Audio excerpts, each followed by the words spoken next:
말씀을 굽는 시간 말굽시 반갑습니다. 저는 오일기 목사입니다. 오늘 하나님께서 우리에게 주신 말씀은요, 창세기 3장 5절에서 6절까지의 말씀입니다. 제가 하나님의 말씀 봉독합니다. 너희가 그것을 먹는 날에는 너희 눈이 밝아져 하나님과 같이 되어 선악을 알 줄 하나님이 아심이니라. 여자가 그 나무를 본즉 먹음직도 하고 보암직도 하고 지혜롭게 할 만큼 탐스럽기도 한 나무인지라. 여자 그 열매를 따먹고 자기와 함께 있는 남편에게도 주매 그도 먹은지라. 아멘. 오늘 이 하나님의 말씀 가지고 하나님의 은혜 말씀 나누길 소망합니다. 제가 지난번 시간에 죄의 본질에 대해서 나눴는데, 죄의 본질은 뭐라고요? 내가 하나님이 되겠다. 그게 이제 본질이었습니다. 근데 이제 죄의 본질은 그런데, 죄라는 것이 정확하게 뭔지 알 필요가 있어요.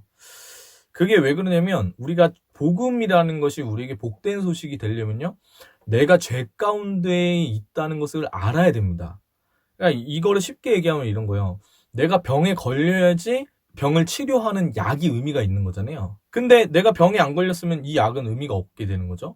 근데 문제는 뭐냐면, 병이라는 것이 큰 병일수록 뭐가 있냐면 잠복기가 있다는 얘기입니다. 그래서 이 잠복기에 걸려있는 사람은 자기가 병에 걸려있는지 모를 거 아니에요. 그러면은 이 약이 절대적으로 지금 이 사람한테 필요한데 나한테 필요 없다고 생각할 수 있는 거예요. 자기는 지금 당장 아프지는 않으니까. 근데 이게 참 안타까운 것이죠. 병에 걸려서 아파하고 있는, 예를 들어서 암이나 그런 큰 병에 걸린 사람에게 반드시 그 암을 낫게 하는 어떤 약이 있다면 이 약은 무한한 가치를 지니겠죠. 그런데 암에 걸리지 않은 사람이 자기 주변에 뭐 암에 걸린 사람, 지인이나 친한 사람들, 가족이나 이런 사람들이 암에 걸렸으면 몰라도 자기 문제로 인해서 암에 걸리지 않았는데 이 암 치료 약이 자기한테 큰 가치를 지닐 리가 없는 겁니다. 안타까운 건, 암에 걸려서 자기가 아파하는데 왜 그 말기에 막 발견하고 그러잖아요. 자기는 괜찮다고 계속 버티는 거예요. 근데 이게 심지어 어떤 상태일 수도 있냐면, 의사는 이 사람한테 암에 걸렸어요 라고 얘기하는 거예요. 근데 자기는 괜찮다는 거예요. 아직까지는 안 아프니까. 그럼 그거 괜찮은 거예요? 안 괜찮은 거예요? 안 괜찮은 거죠. 안 괜찮은 거죠. 근데 우리가 죄에 관련된 부분의 문제에, 그 문제에 우리의 삶을 이렇게 비춰봤을 때 이런 현상이 많이 일어나는 거예요. 왜냐면 우리는 죄 가운데에 있는 세상에서 계속해서 자라왔어요. 정확하게 죄가 어떤 건지 잘 몰라요. 마치 공기가 맑은 거를 잘 모르는 거예요. 도시에서만 생활해가지고 공기가 청량하다 이걸 잘 모르니까 여기의 상태가 이상한 줄 모르는 거예요. 그러니까 자기가 지금 병들었다 이걸 모르는 거죠. 그걸 모를 수 있어요. 그러면 어떤 일이 벌어지냐면요, 복음이 이 사람에게 복된 소식이 아닐 수 있는 거예요. 여러분, 한번 질문해 볼까요? 예수님께서 우리 죄를 위해 죽으시고 부활하셨습니다. 그로 인해 죄의 문제를 해결하셨습니다. 이게 복음이잖아요. 어떠세요? 들었을 때 기쁘세요? 내 죄를 위해서 돌아가셨다는 그것이 감사하십니까? 근데 이게 머리로는 아는데 마음 가운데 이게 진짜 너무 큰 은혜다 이렇게 생각되지 않는 사람들이 너무 많다는 거예요. 근데 왜 그러냐? 죄가 뭔지를 잘 몰라서. 제가 지금 앞부분 썰이 되게 큰 건데, 이 죄의 본질이 제가 말씀드렸지, 오늘 그 말씀에도 나오는 것처럼 3장 5절에 하나님과 같이 되어 라는 이 말 때문에 죄를 범한 거잖아요. 죄가 뭔지 그래서 정확하게 알아야 되는데, 복음은 죄된 상태임을 깨달을 때 복음이 의미가 있는데, 죄는 어떻게 알 수 있냐? 원래의 상태가 뭐였는지를 비춰보면 이게 틀렸다는 걸 알 수 있는 거예요. 그러니까 건강한 사람의 상태가 뭔지를 알아야지 내가 지금 이상이 있다는 걸 알 수 있는 거죠. 그러니까 다른 말로 하자면, 병자들이 가득 차 있는 상황에서는 내가 이상한 게 아닌 거예요. 다 아프니까. 그래서 우리가 죄에 대해서 이게 심각하다 이런 걸 잘 모르고 지나가서 복음을 기쁨의 소식으로 못 받아들이는 거거든요. 그러면 이 죄를 알려면 원래 걸 알아야 된다 그랬는데, 원래 건 어디에 있냐? 창세기 1장 27절에서 28절까지의 말씀입니다. 하나님이 자기 형상 곧 하나님의 형상대로 사람을 창조하시되 남자와 여자를 창조하시고 하나님이 그들에게 복을 주시며 하나님이 그들에게 이르시되 생육하고 번성하여 땅에 충만하라. 땅을 정복하라. 바다의 물고기와 하늘의 새와 땅에 움직이는 모든 생물을 다스리라 하시니라. 이게 원래의 하나님께서 원하시는 구세 상태입니다. 죄를 얘기할 때 원어로 하마르티아라고 하는데 이게 관역에서 벗어난 거거든요. 그러면 관역에서 벗어난, 하나님의 원래 의도에서 벗어난 게 죄인데, 그럼 하나님의 원래 의도는 뭐냐? 요거를 요렇게 설명할 수 있습니다. 하나님의 자리와 인간의 자리. 하나님의 자리와 인간의 자리의 특징이 지금 우리가 읽은 1장 27절에서 28절 말씀 가운데에 나타나 있습니다. 하나님 자리의 특징, 하나님은 자 보세요. 1장 27절에 자기 형상 곧 하나님의 형상대로 사람을 창조하시되, 하나님 창조주이십니다. 창조주십니다. 자 28절, 하나님이 그들에게 복을 주시며 복 주시는 분이십니다. 그렇죠? 하나님이 그들에게 이르시되, 이르다, 하나님 명령하시는 분이십니다. 자, 네 번째, 이 모든 걸 다 통틀어서 하나님은 우리 가운데 공급자가 되시는 분이십니다. 자, 창조주, 그 다음에 복을 주시는 분, 명령하시는 분, 마지막으로 공급자, 이렇게 얘기했어요. 그러면 사람은 이거의 완벽한 반대라고 보면 돼요. 창조주이시니까 우리는 피조물이죠. 그죠? 그리고 하나님이 복 주시는 분이니까 우리는 복을 받는 사람들입니다. 세 번째, 하나님께서는 명령하시는 분이니까 우리는 순종하는 사람이 안 펴지네요. 그리고 하나님 공급하시니까 우리는 공급받는 사람입니다. 요 자리에 있을 때요, 우리의 삶의 모든 어려움과 고민과 아픔이나 뭐 그런 부분들이 상당히 많은 부분 해결이 됩니다. 그냥 이 자리에 있으면 문제가 없다는 얘기예요. 근데 이 죄라는 것은 뭐냐면 이렇게 설명할 수 있어요. 이 두 자리 중에 하나님을 하나님 자리에 모셔드리고 우리가 피조물 인간의 자리에 그냥 앉으면 되는데, 내가 하나님 자리에 앉아버리는 거예요. 내가 하나님 자리에 앉는 겁니다. 네. 그럼 어떤 일이 벌어지냐면요, 이게 얼마만큼 심각한 건지를 좀 알 필요가 있는데, 생각을 해보세요. 여러분의 자녀들이 잘 됐으면 원하시잖아요. 그죠? 근데 자녀들을 잘 되게 하고 싶어도 내가 공급자가 될 수 없는 거예요. 나는 공급을 받아야 줄 수 있는 존재죠. 그리고 내가 이 자녀들을 잘 되게 하려고 복을 줄 수가 없죠. 네. 근데 이 부모님들의 거의 대부분이 이거를 좀 너무 사랑하다 보니까 많이 하나님 자리에 올라가서 보는 거예요. 그래서 맡기지를 못하는 거예요.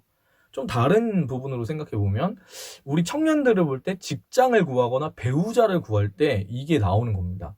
내가 공급자가 되고 내가 복을 주려고 하고 내가 내 뜻대로 사람들한테 명령을 하고 싶은 거예요. 내 뜻대로 하고 싶은 거예요. 인생의 여러 가지 것들을. 근데 우리는 하나님이 아니라는 것이죠. 하나님 아니라는 것이에요. 여러분, 그러면 우리 삶 가운데 생각해 보세요. 여러분 지금 고민하고 있는 것, 여러분이 지금 걱정하고 있는 것, 예수님께서 그렇게 얘기하시죠? 염려가 너희 키를 한 자도 더하게 할 수 없다?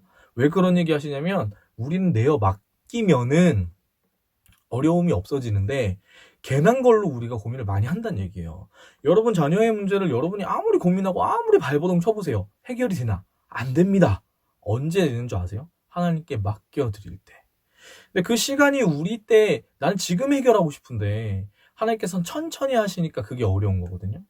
근데 그 기다림 가운데 내가 나의 자리를 벗어나서 하나님 자리로 가지 않는 이것이 순종이고 은혜이고 복인 겁니다. 네, 저희가 내일 이 시간에 이 죄라는 것이 무엇인지 지금 얘기했잖아요. 이 하나님 자리에 앉는 거라고. 그러면 이게 하나님 자리에 앉았을 때 일어나게 되는 일에 대해서 이제 내일 좀 얘기를 하려고 합니다. 네, 3장 말씀을 가지고. 그러면은 우리가 내가 얼마만큼 죄인인지 그걸 좀 알게 되는 은혜가 생기게 될 거라고 믿거든요. 여러분, 우리가 이 부분에 있어서 죄와 복음에 대한 걸 정확하게 정리하지 않으면요, 신앙생활이 두리뭉실해집니다. 대충 믿게 됩니다. 근데 그러면 안 되잖아요. 여러분, 우리의 삶에 온전한 신앙이 자리 잡게 되기를 소망합니다. 죄란 무엇이냐? 내가 하나님 자리에 앉는 것. 내가 창조를 하려고 그러고, 내가 복을 주려고 그러고, 내가 명령을 하려고 그러고, 내가 공급하려고 하는 겁니다. 네. 여러분, 오늘 하루 어떻게 살아가시겠어요? 내 힘으로 사시겠어요? 내 뜻대로? 내가 하나님이 아닌데 내가 하나님이 내 인생에 하나님 돼서 살려고 그러면 힘든 겁니다. 그래서 힘든 거예요, 여러분이. 네. 하나님의 은혜, 하나님 인도하시는 그것 가운데 맡겨놓으면 괜찮아지거든요. 우리가 이 시간에 좀 찬양하길 원하는데요. 오늘 이 한날 살아계신 하나님께 우리의 삶을 담대히 내어 맡기며 나아가는 그런 믿음 가지게 되시길 축복합니다. 네, 그래서 오늘 준비한 찬양은요, 나의 예배를 받으소서. 여러분, 우리가 하나님 어떤 분이신지 계속해서 고백할 필요가 있는데요. 주님은 우리의 삶 구석구석까지 감찰하시는 분이십니다. 그 주인이신 하나님을 기억해야 돼요. 내가 하나님 되지 않기 위해서. 내가 하나님 자리에 앉지 않기 위해서. 그런 마음으로 우리 함께 찬양하기 원합니다.